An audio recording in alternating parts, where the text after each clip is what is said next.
Hi, I'm Lauretta and I'd like to share with you how I print the mini quilts out onto fabric. The first thing you're going to need is printer fabric. That generally comes packaged. These Miracle fabric sheets are a brand that I particularly like. I've been using them recently, but any brand will do.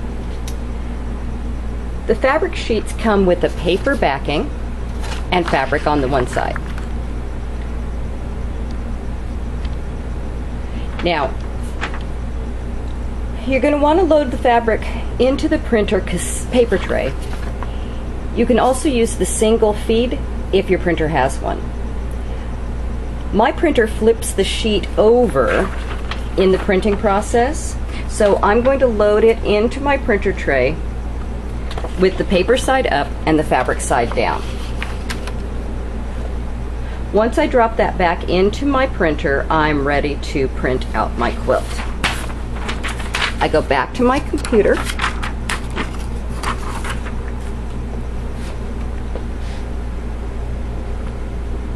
To the email that I was sent with the quilt in it.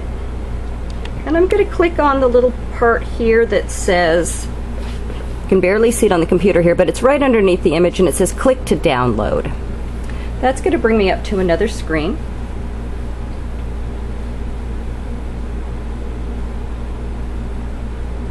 Loading, loading, loading. If you have any questions about which direction your printer is going to flip the paper or not flip the paper, it's not a bad idea to do a test print and do that on plain paper. I put an X on one side, load it in the way I think it should go, and if it doesn't end up where the X is, I'm good to go. Alrighty, so let's see. Oh, that's page 2. You can see down here in the corner there's, well, it popped up. There's a little printer icon. Let's swing that around here where you can actually see it. There's the little printer icon. I'm going to click on that. Yours might be a two-step. You might have to fully download it before you can then choose to print it. Okay, so now, let's see if we can zoom in here a little bit. There's a couple of things I'm going to have to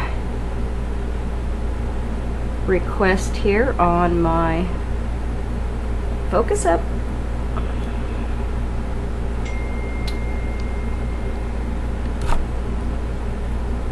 See if I can get this. Come on, why aren't you focusing?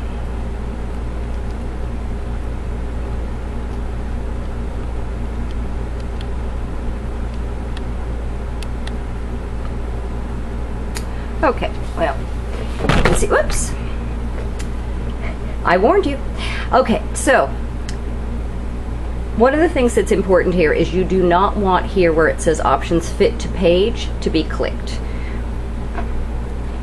You are going to want to make sure that that is unclicked. So let's go over here and take it off, fit to page. That's going to make it just a little bit bigger and the size that it's supposed to be. Then your other choices here, black and white is fine. The 8.5 by 11 letter size is fine. We want one copy. Oh, and then here, all. You are not going to want to print all. You only want to print the first page. The second page is instructions, and you don't want to print that on your fabric. Of course, if you only load one sheet, you're going to be good. But in this case, I'm going to just say print one. Page 1, I'm sorry. Instead of printing all. And now I can go up and say print. So I click on print. In this case, it's going to tell me that my printer cartridge is not in there, but we're good. So the other thing, once you've printed it out, the only other thing that you need to do, and it'll vary according to your manufacturer's directions, but what I like to do is take my printer sheet that's been printed out with my image on it, and then I'm going to take it to my ironing board. I'm going to take some sort of a pressing protective sheet for my iron. A lot of times I'll use the release paper from Fusible Webbing. I will put that over the top of my printed image and I will press that just to set the ink. When I color it in and seal it with my textile medium, that's also going to help seal the ink, and then when I remove the paper and press it from the back, that'll be one more time to help seal the ink. But I do not want to remove the paper at this time because I still want the paper on there so that it will keep it stiff and firm while I am coloring it in. So that's about what I have to tell you for printing out your mini quilts. Please enjoy, and I'll talk to you later. Bye.